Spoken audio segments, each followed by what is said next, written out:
DJC Productions proudly presents The Dusty Cover Show. Hear the inside story from today's authors, plus free chapter downloads. Kindly promoted by Lady Lake Artist Promotion and Publicity for artists and bands in the US and UK. And now, here's Dusty Cover.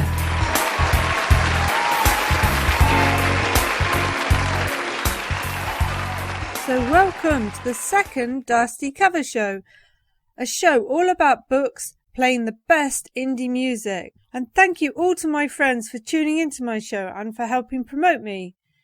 The Dusty Cover Show is produced by DJC Productions, who have kindly sponsored a prize of a $20 Amazon token to be drawn amongst the first 100 followers. So follow me now to be in for the chance of winning that. And plus, if you would like to host your own radio show, I would highly recommend DJC Productions because of the quality of service. I say all the time. And Douglas Coleman edits it out and makes me sound word perfect. Thank you so much, Douglas, for all your hard work. Here is Stuart to introduce his amazing song, Closer. So sit back and enjoy it. Hi, this is Stuart Clark, and this is my song, Closer, with Sarah Lambert Gates on the Dusty Covers radio show.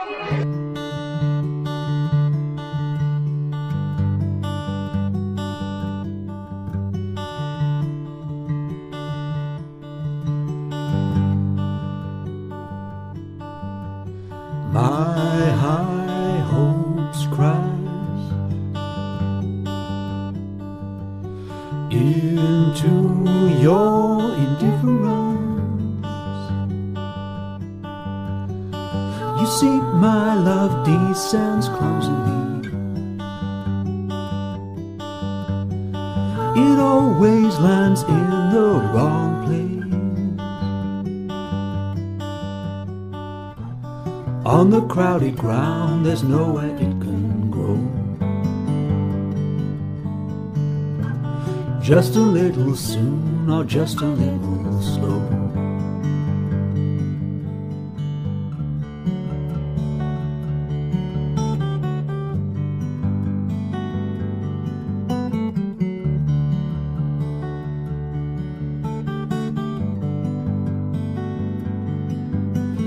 Can't we get a little closer? Can't we get a little closer? Can't you leave him behind?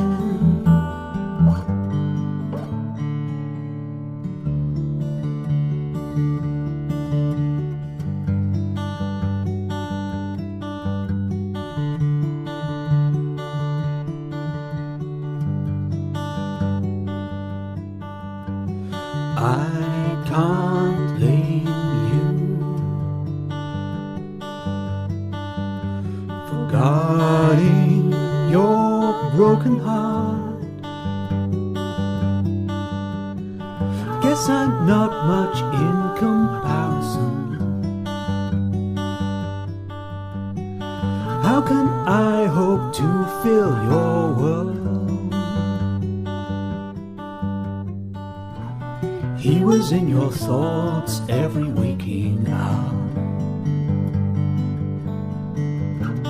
I'm a smiling fool with some crumpled flowers.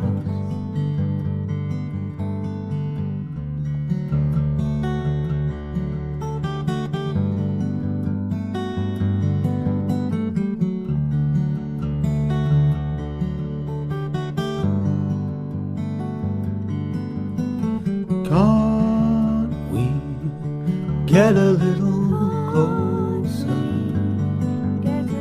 Can't we get a little closer?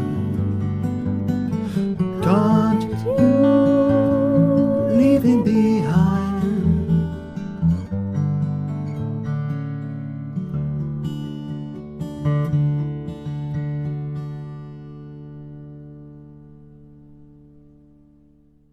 Wowee, what an awesome song. Such beautiful lyrics and so wonderfully put together and superbly sung by Sarah. Thank you so much, Stuart and Sarah, for letting me play your wonderful song and sharing it with my listeners. So, folks, we'll be back after this short advertisement with the interview from Rosemary. So sit tight. With adventure boundless, best-selling author Jane Yates follows up her acclaimed Paradox Child trilogy with Garden, a steampunk science fiction novel with fantasy overtones, enjoyable for all ages. Inspired by the classic novel The Secret Garden, Garden begins with 11-year-old Aberdeen living in space above a perilous Earth. Aberdeen is looked after by her robot nanny, but she is often used to being alone, dreaming of dragons and castles. The sudden death of her parents forces her to live with her neglectful uncle on Earth and is captivated to find a world repairing itself. Fascinated by her new surroundings, Aberdeen makes new friends and explores the boarded-up house, only to discover a mysterious tunnel leading to wondrous things. Follow Aberdeen's journey of self-discovery, of trials and friendship. Garden, narrated by acclaimed actress Anna Parker Naples. I'm very excited today to introduce my guest to you, which is Rosemary Johns, who lives in Oxfordshire like myself, where she runs a writers' group and the Oxford branch of Feed My Reads. Her short stories have appeared in anthologies, e-books and audiobooks published by 13 O'Clock Press, Silent Fray and Horrified Press. Welcome, Rosemary, to the Dusty Cover Show. Good morning, Rosemary. Let's start with a fun question. Okay. If one of your books was made into a film, which character would you like to play? First off, I'd like to say I wouldn't want to desecrate any of them by me acting in it. Oh. I did used to act, actually. Wow. I did that typical thing of when I was 11, I was very shy. One of my friends was desperate to be in the school play, and I went along and I auditioned alongside just to give her bravery to be in it. And I got cast as the lead, and I found that I absolutely loved it. And that's how I discovered theatre. So it was by pure chance. And then I found that, and then I did a lot of plays, but I found that I wanted to be the person directing the actors, not acting itself, although I continued to do acting. And then I found I wanted to be doing the writing more than the directing. So It kind of developed. But I realized that to do the writing, you needed to learn all aspects of it to do it well. So I would do backstage, I would do front of house, for professional theatre companies. Eventually I set up my own theatre company as well. So I found that you needed to know all areas of it. All of that said, I have a novel that I'm writing at the moment with a very strong female lead. Okay. That would be fun, very fun to play. And I certainly don't write anything where there is a weak damsel needing rescuing type female in it. Okay. So I think any of my females would be fun to play. Good. Thank you for sharing that story. So really, initially, it was because of your kind heart. And I have known you a while now, and you do have an extraordinarily kind heart, and you're always very patient, which is one of your lovely characteristics. I know you're going to share a bit of something that you've written. So what I'm going to read is the beginning of a short story that's taken from an anthology called War, Tales from the Front Line, which is both paperback and an ebook that you can get on the Kindle. It's on Amazon and other places. And the story is called Waking Nightmares, and it's about a soldier with post-traumatic stress disorder, which is what the Waking Nightmares alludes to, but it's a dark fiction. It, whatever it was, squirmed and gurgled beneath the grubby blanket. The teenagers stacked scraps of wood and curling barbed wire from the building site around it, grunting to each other and snickering in their hurried excitement. Drizzle veiled the steeled skyscrapers, which hunkered amidst their skeleton brothers, exposed between the cranes. Dan Kern, uncomfortable in civvies, marched around the corner. His head was bowed, gaze focused only on each puddled step, his clipped hair plastered into no more than an ink stain by the rain. That's when he saw the ewes, and the thing babbling to itself as they struggled to light the bonfire. For a moment, both sides weighed each other up, like boxers before a bout.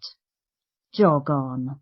One of the teenagers jittered closer, lanky hair hanging in thin tails around his rodent face. Dan could taste the smeared grease. We found it. It's ours. Kern could smell him too, the feral mix of unwashed armpits and fast food. I don't reckon what's under there belongs to you. The sudden glisten of a knife, flicked open with smooth practice in the boy's hand. Rage, a scarlet slash. Kern seized the teenager's arm, heard it snap, felt the bones shatter like charred twigs. He was dimly aware of the scream, as if the TV had been turned down low. The gang hesitated, then like startled blackbirds scattered through the concrete debris, hollering obscenities. Kern advanced towards the mound of planks, tenderly extricated the bundle of rags from inside its cage, but almost dropped it when he felt its strong kick and struggle against him, like the unexpected touch of a spider. He clasped it to him again, the blanket prickly against its hands. It smelt strange, part dust and mud, as if it had sprung from the ground it had lain on. But it was familiar too, in a way that had disturbed him. It's all right, he reassured, unsure how people spoke to children. It's gonna be okay. You're not alone now. He peeled back the edge of the blanket to look at its face. Then it happened again. The waking dream, waking nightmare. He wasn't in the city as evening slithered closer. He was back there again, in the war, at that very moment. And it was happening. Wow, Rosemary. This is so awesome. Do you actually do audio recordings of your books? I don't personally read them, but some of them have been made into audiobooks. Oh, right. Which ones are those and where can people get them from, please? So, Tales from the Blue Gaunt Cafe has been made into, which is a book of flash fiction, and that's been made into an audiobook. And that's been a really successful one, actually. That's on Horrify Press's website and a place called CD Baby, which is a website for audiobooks. Actually, quite a few of my other are actually at the moment waiting to be narrated. Oh. So there's a kind of backlog of them, of contracts signed, of them all waiting to be narrated.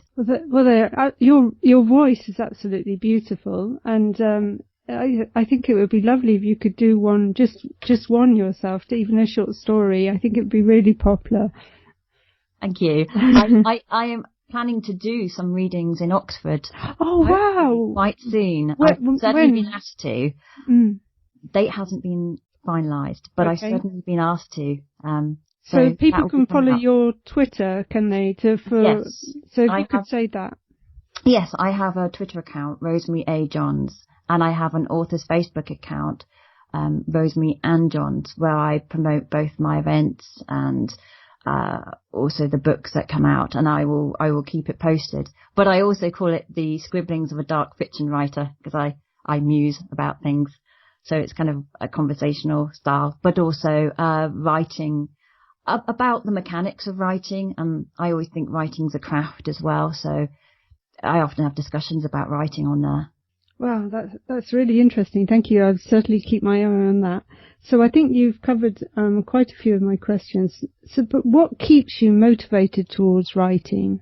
I think if it's a passion, and for me, writing is an absolute passion. I think you have to pull me away from my writing. As opposed to the other way around. Remember to eat, Rosemary. Remember to eat. And you're a mother as well, aren't you? And I'm a mother as well. So for me, I mean, I often write late into the night. It's almost the two things, yes, being a mother, and then any time I have left over, it's writing. When I'm doing a first draft, I go into a zone, the writing zone. Then when I go into editing, I have more of a business head on. So I definitely have different heads, as it were, when I'm doing the writing. Like Wurzel Gummidge, do you remember that? Oh, Wurzel Gummidge, yes, absolutely. Yes, I have my writing heads like Wurzel Gummidge, haven't I? That's an English story character. Probably American viewers won't know it, but... Or if you're a Wizard of Oz, it's like when she had her, that terrified me, that section of the film. Oh, yes. Oh yes, with a different head. Yes, that's me with my writing heads. But you're much nicer than that. The less evil version of it. So we've covered all of your writing pretty much, but what book have you just finished reading, and what did you think of it? When I'm doing a first draft, I'm a bit of a chameleon, so I have a very strong voice or style. So if you read me, even if I write a very different genre, you will know that you're reading me. And I think it's very important to be able to have a style and, that's absolutely R.A. Johns. But even if you're writing very differently, and I do. But the downside for me on that is that I cannot read while I'm writing. Because the one thing that your playwrights have is that they are mimics. And, and that's how you become a playwright, because you're a mimic. Right.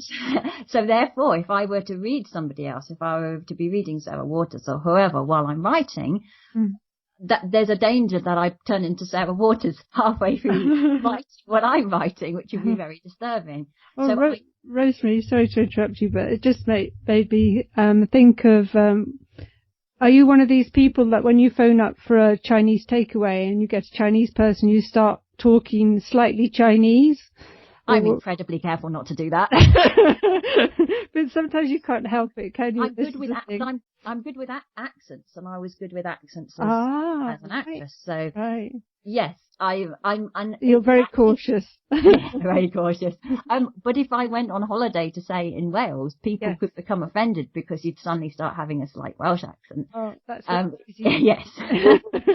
But I think it's actually very complex when you're trying to write a different accent, because it's not simply, or trying to write someone with slang, say they're in Brixton or wherever. It's not simply about writing a few slang words. It's about the whole grammar of it, and it's just a very complex thing. So, but to be able to do that, I think you either have an ear for it or you don't.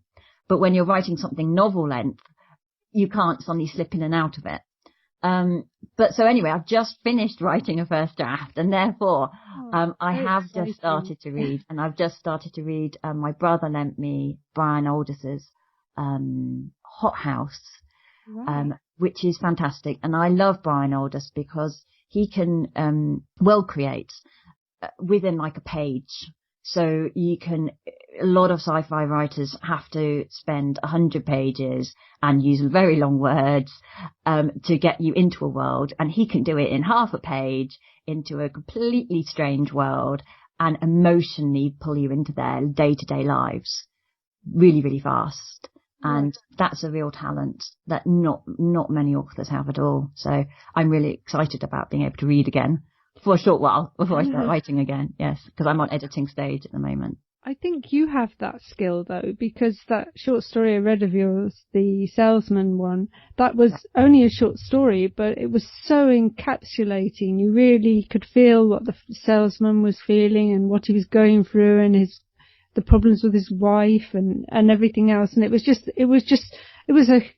would make a really good TV drama, sort of mystery drama thing. And it was sort of noir, that one. Yes. And it's one of those things that I always aspire to, because I think emotion has to be at the absolute heart of a story. And one of the things I always think is that you absolutely should be imagining you're right there on the shoulder of the character.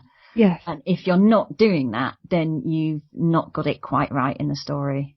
Yeah. Well, it certainly did make you feel part of the story. It was very visual. You're a very visual writer, which is a wonderful thing. And is there anything else you'd like to share for this last few minutes? Anything at all? Well, it was quite interesting you saying about being visual, because that is exactly what I am. Because when I used to write my plays, I literally saw them happening. I will see them happening visually in my head like a film, and I'll be translating down what I'm seeing. Quentin Tarantino actually talks about that's how he sees his films. He literally sees them playing out in his mind. And I kind of did assume until I got older and met more writers, that was simply something that occurred with all writers. And of course it isn't. No. But it is a very visual way. I mean, some writers are more verbal or more, and some writers it's crafted word by word. But for me, and I think coming from a playwriting background as well may be a reason for it, and I have done some screenwriting as well, I see things in a very filmic way. It makes it interesting. It makes it interesting for me, but it makes me very much inside, right there with the character. Right, and that definitely comes through with your writing. And as you know, I'm a writer as well, but quite a new one, not as experienced as you.